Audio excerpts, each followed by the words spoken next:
Voilà, bienvenue les amis sur la suite de la vidéo test. La vidéo test de Max sur Red Dead Redemption. Voilà, on est dans Red Dead Redemption, donc je ne me trompe pas de nom. Des fois je me trompe. Bon, c'est dans la 55. On en a pour 8 minutes les amis, c'est pas beaucoup. Mais je vous ai dit que j'allais faire ça en deux parties.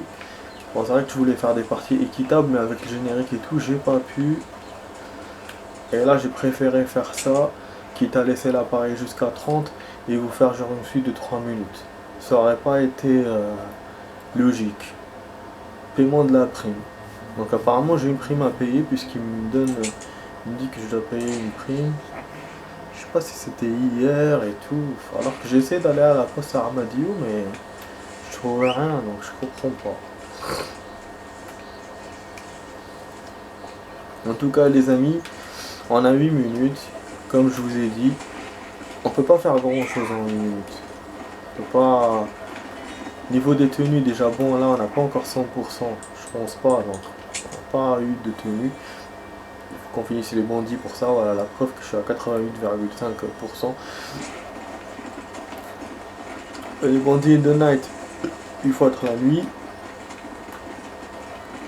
Évidemment. Les wanted, on en a encore. Mais comme je vous dis, je vais pas me baser dessus, je vais me baser surtout sur les bandits. Et puis voilà, hein. Ouais, les amis, tout ce qui nous reste dans ce jeu, c'est que ça. Pour essayer de faire les 100%. Voilà. Après, si je vois que j'arrive pas, si j'ai des difficultés et tout à le faire, je jouerai plus quoi. Je jouerai plus à ce jeu. Voilà. Je vous ai dit, moi j'ai fait mon job. J'ai terminé le truc, j'ai avancé au maximum. C'est rare hein, qu'on avance dans un jeu comme ça autant au niveau du pourcentage. Putain, il y a encore un moustique à la con. C'est incroyable. Sortent d'où ces trucs? Ça, c'est un petit moucheron quoi. Pas un moustique comme tout à l'heure. Ouais, il me dit qu'il faut que je. Enfin, il me donne l'endroit de la prime. Du coup, moi je me dis peut-être qu'il faut payer. Un truc de dingue là. Ah, il y a un journal. Ah merde. C'est pas bon là, qu'est-ce que j'ai fait? Bah s'il y a un... Non, non, non, non, viens pas chez moi, viens pas. Non, non, non, non, non, non, non. Il va me demander de voler un char aérien. Et j'ai pas envie de faire ça. Bon, j'arrive dans mon appart, je vais sauvegarder. Bah s'il y a un journal les amis, il faut que je fasse une vidéo spéciale sur ça. Parce qu'il y aura des articles à lire, ça sera long. Mais c'est vrai que c'est possible, hein. C'est possible qu'il y ait.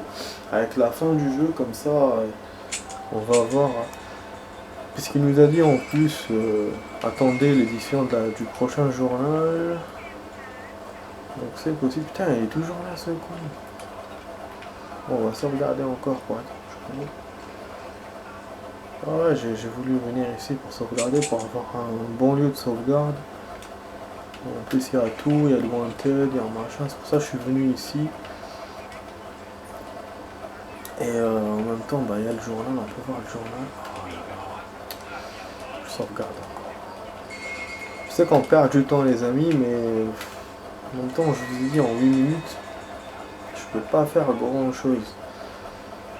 Mais au moins, voilà, j'explique un peu des choses. Voilà.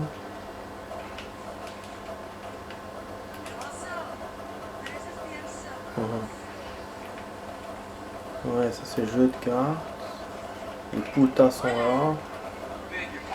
Les putas. Ah, là ce mot-là. Bon, Posada. Ah oui. Tout à l'heure on était où? On était à la poste. Pour aller le journal est là. Hein. En fait, normalement, il est là où il est le wanted. Donc il est de l'autre côté. Ah là, je vois l'icône. C'est ça, il est chiant. L'icône, des fois, il en montre pas. Ah ouais, on a pu chercher le journal. Normalement, logiquement, on n'aurait pas pu. Si c'était le même. Oh fuck, putain. L'Europe en gare. Des déclarants l'Europe. Non, ça on l'avait lu la dernière fois. Edgar Ross prend sa retraite après une vie au service du gouvernement. Ces dernières années à Blackwater avec l'ensemble de West Elizabeth. Après la retraite. Ah ouais, non, ça c'est nouveau. Découvert d'un trésor. Ça c'est nouveau. À la suite d'événements que nous ne comprenons pas encore et que personne ne parviendra jamais à expliquer complètement, l'Allemagne affronte la France et la Grande-Bretagne, combat les Ottomans. Quant à l'Australie, elle a judicieusement accepté de faire la guerre à l'Autriche pour des raisons qui restent mystérieuses. Ah bon. L'Australie à l'Autriche. L'élément déclencheur de ces événements a été l'assassinat d'un noble à Sarajevo, même si aucun combat n'a encore... Ah, il y avait Sarajevo à l'époque. A eu lieu dans cette ville ni dans ses environs, c'est qu'une bonne chose. Nous ne savons pas réellement où se situe Sarajevo. L'Italie, ça c'est vrai. En Amérique, ils savent pas. L'Italie a promis de changer de camp. La Russie a promis de se couvrir de gloire. La Pologne se plaint amèrement de ses voisins, affligeant et demande la dépendance. La Belgique se sent du coup moins isolée. Les hommes politiques et les monarques de toute l'Europe unis pour la plupart par des relations incestueuses, promettent que la guerre sera terminée avant Noël. Par chance, les États-Unis ont choisi de ne pas se mêler du conflit et afin d'affirmer leur neutralité et leur espoir de voir une paix durable s'installer, ont décidé de vendre des armes aux deux camps. Quel salaud, les Américains. Un homme de la région, Seth Bria, est revenu des montagnes de Tall Tree avec un impressionnant chargement d'or et de pierres précieuses qu'il a apparemment passé des années à rechercher. Autant dire que son arrivée à Blackwater a été remarquée. Monsieur Bryans, qui fut autrefois un associé de Mossfort, nie tout rapport avec les fameux pillages de tombes perpétrés par Monsieur Fort à New Austin il y a de ça 3 ans. Je pense Monsieur Fort, c'est l'autre là, c'est Seth, le mec qu'on a aidé dans les tombes et tout pour trouver son trésor. Si c'est ça, ça veut dire qu'il y a 3 ans qui sont passés entre maintenant et quand John est mort. Donc j'avais raison. Donc le petit il doit avoir 17-18 ans maintenant, donc c'est bon. Vous avez vu, j'avais raison. Et donc ça veut dire qu'on est vraiment au début de la Première Guerre mondiale, en 1914 donc. Enfin, mort de London Ricketts, celui qu'on avait aidé au Mexique. Une autre légende de l'Ouest a disparu la semaine dernière avec la mort de London Ricketts qui s'est éteint paisiblement durant son sommeil. Monsieur Ricketts célèbre pour son implication dans le massacre de Blackwater en 1899 et son rôle dans la mort des frères Butcher en 1896 était rentré aux États-Unis il y a 3 ans, après de nombreuses années passées au Mexique, oui. D'après la rumeur, il écrivait son autobiographie lorsqu'il est mort, mais le livre ne sera vraisemblablement jamais édité. Parmi tous les pistoleros de l'Ouest, M. Ricketts avait la réputation d'être un des tireurs les plus rapides, ben oui, même si d'aucuns racontaient qu'il avait remporté une de ses plus célèbres victoires, son duel contre Johnny West, en tirant une balle dans le dos de son adversaire. Putain. Ok, du coup on va lire ça. Ross prend sa retraite après une vie dans le mec du FBI. Service du gouvernement. L'agent Ross, un fonctionnaire, bon j'ai rajouté durable les amis, je vais vous lire ça rapidement, qui a travaillé ces dernières années à Blackwater avec l'ensemble de West Elizabeth sous la juridiction. Après sa retraite, M. Ross peut se vanter entre autres d'avoir mis fin aux troubles avec les Indiens dans la région et d'avoir éliminé certains des criminels recherchés les plus dangereux de l'Ouest, dont Bill Williamson, Dutch Van der Linde, Javier Rena et John Marston, réunis sous le nom de la bande de Dutch Van der Linde. Il a été décoré pour sa exceptionnelle rendue à la nation et a également reçu une médaille pour sa remarquable carrière et la bravoure dont il a fait preuve dans l'exercice de ses fonctions. Monsieur Ross et son épouse dévouée Emily sont allés s'installer dans une cabane près de Lake, dans Julio, à Cholac Springs, dans la région de New Austin, afin de profiter ensemble de leurs vieux jours. D'accord. Et je pense que le Marston qu'on va voir dans le 2, c'est peut-être Jack et pas John, hein, pour corroborer le truc, quoi. C'est possible. Un rapport choquant affirme que la cocaïne nuit à la santé. Eh ben oui. Alors que la cocaïne utilisée couramment comme anesthésique local, comme stimulant, comme fortifiant. Bon, ça va tenir de longues heures de travail. L'American Journal of Pharmacy est allé à l'encontre de l'opinion publique en publiant cette semaine un rapport selon lequel les produits dérivés de la coca seraient mauvais pour la santé. Ce rapport a bien sûr fait bondir médecins et pharmaciens. Cet alcaloïde magique et naturel est un excellent complément alimentaire.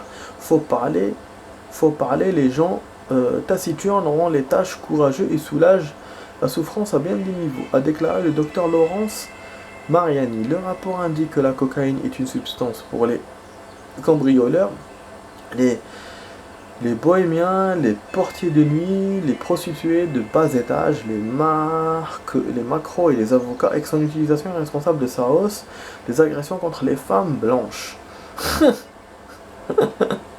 Et grave. Inculpation du gouverneur John.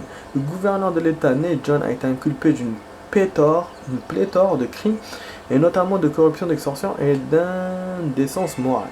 Il y a des explorations d'un certain nombre d'hommes politiques et de syndicalistes et fait l'objet d'une enquête pour acquisition illégale de terres agricoles par intermédiaire d'entreprises dans lesquelles sa famille est actionnaire majoritaire. Il est aussi accusé d'agression sexuelle contre 7 de ses employés et de coups et blessures contre une prostituée. Ces dernières charges ont néanmoins été abandonnées, donc c'est les prostituées. Les autorités estimant que tous ces actes étaient consentis, même son élection, il y a 3 ans, est entourée d'une controverse. Putain, depuis la découverte de nombreux bulletins de vote portant des noms indiens, alors que ces derniers n'ont évidemment pas le droit de voter. Monsieur John prendra actuellement des vacances prolongées au Canada. Ah, il a été arrêté pour ça. Et pas pour les autres trucs. Parce qu'il a utilisé des votes d'indiens alors qu'ils n'ont pas le droit de voter. C'est ouf. New Haven, sous le choc après le coup de folie d'un anthropologue. Un enseignant de Yale, Harold McDougall, a été renvoyé d'université après s'être battu avec un autre universitaire, Lionel Fortisk. Monsieur McDougall, qui avait passé 6 mois à étudier le comportement culturel et social de la population indienne à West Elizabeth en 1911, a publié l'année dernière une thèse accablante sur l'impossibilité de dompter l'esprit des sauvages. Selon un journal du Connecticut, c'est pas le mec là, le docteur Kennedy là. Monsieur McDougall s'en est pris à Forstick, qui aurait refusé au cours d'une garden party d'adhérer à ses opinions concernant les cannibales de Polynésie. Après avoir frappé Monsieur Forstick avec un maillet de croquet, putain l'énergumène est monté sur le toit de Woolsey Hall, où il a enlevé ses vêtements avant de menacer l'assistance de sauter si on ne lui apportait pas une assiette de bœuf Wellington et une bouteille de Bordeaux de 1894. Les responsables de l'université ont déclaré que M. McDougall était devenu de plus en plus instable au cours des derniers mois et qu'il était déjà sur la sellette depuis qu'il avait offert de l'argent à un jardinier pour lui ouvrir le sommet du crâne dans le but de photographier un cerveau vivant. Le mec est dingue. Le président Reyes nie être un tyran malgré le massacre. Après le sanglant massacre du mois dernier dans une petite ville au sud de Mexico, rappelant que des soldats ont massacré des milliers de personnes qui ont manifesté pacifiquement contre le gouvernement, le président Reyes a refusé les rumeurs le présentant comme un tyran et soutenant qu'il serait revenu sur ses promesses de rétablir la paix au Mexique. M. Reyes a indiqué que si le chemin vers la démocratie était plus lent qu'il n'aurait souhaité, des progrès avaient quand même été accomplis. Il a ainsi souligné que le nouveau palais présidentiel apportait la preuve que les Mexicains étaient capables de travailler efficacement et d'accomplir de grandes choses ensemble. Les projets de construction d'une salle de concert et d'autres édifices publics restent d'actualité. M. Reyes a également démenti les affirmations selon lesquelles le pays serait en proie à la famine. Il a déclaré avoir la conviction que le Mexique était sur le point de connaître un nouvel agent. Et c'est pas vrai du tout. Le Marshal Johnson d'Armadillo prend sa retraite. Led Johnson, la légendaire Marshal d'Armadillo, a pris sa retraite à l'âge avancé de 54 ans. Donc c'est le shérif qui nous aidait à Armadillo, je pense que c'est lui. Monsieur Johnson, qui a occupé la fonction pendant 17 ans, a éliminé, certains des hors-la-loi les plus célèbres de New Austin dans la bande de Walton, la bande des Deux Corbeaux, Lester Riley, les jumeaux Bollard et Whitcat, Willie. Les habitants d'Armadillo ont organisé une fête d'adieu en son honneur au saloon de la ville Les choses ayant dégénéré, il a dû arrêter 3 hommes et apparemment était le seul homme encore debout à la fin de la nuit. En ce qui concerne ses projets pour l'avenir, M. Johnson avait déclaré qu'il comptait mettre un maximum de distance entre lui et la ville d'Armadillo. Oh. Ne laissons pas la guerre interférer avec le commerce. Non, il n'y a pas de honte à acheter allemand, pistolet Mauser à vendre, Elmer Pourdi à Murier à Blackwater. Bel homme riche souhaite correspondre avec jeune femme modeste et voluptueuse, à l'esprit indépendant, couleur et longueur de cheveux indifférentes, peau impeccable et bonne grammaire essentielle. Salle de poker privée à Armadillo, Saloon de Chola Springs, partie organisée tous les jours de la semaine, loin des regards indiscrets des épouses et maîtresses. Pourquoi laisser votre façon de parler trahir votre manque d'éducation? Gouvernante anglaise dispense des leçons d'élocution à l'école d'Armadillo. Jeb Blankenship a épousé aujourd'hui l'amour de sa vie, Lucy, au cours d'une cérémonie simple et peu conventionnelle à Batkeller. Fort aucun ami ni membre de la famille n'était présent. Un homme irlandais de nom inconnu est décédé des suites d'une décharge accidentelle d'armes à feu dans des latrines à Thieves Landing. He gives strength to the weak. C'est peut-être l'Irlandais, hein, notre pote irlandais, peut-être, puisque là, il nous parle beaucoup ils ont beaucoup parlé de nos amis et tout. Bah, c'est logique aussi, parce que c'est le dernier journal. Et c'est normal qu'il y en ait eu un, parce qu'il y a des années qui sont passées entre là et la mort de John, donc je pense que c'est pour ça. Et puis, bah voilà. Du coup, bah, je vous ai donné le double du temps, les amis, pour la suite. Mais allez, comme ça, je vous ai lu ça. Bon, moi, je vais essayer de regarder, je vais m'arrêter. Du coup, bah, voilà, la vidéo test s'achève ici, les amis. J'espère que vous avez aimé. Et voilà, donc vous étiez sur la vidéo test 55 de Max sur Red Dead Redemption. Je vous dis à demain pour d'autres vidéos. Donc on va faire comme aujourd'hui. Elle est noire, Red Dead Redemption. Allez, ciao les amis, à demain.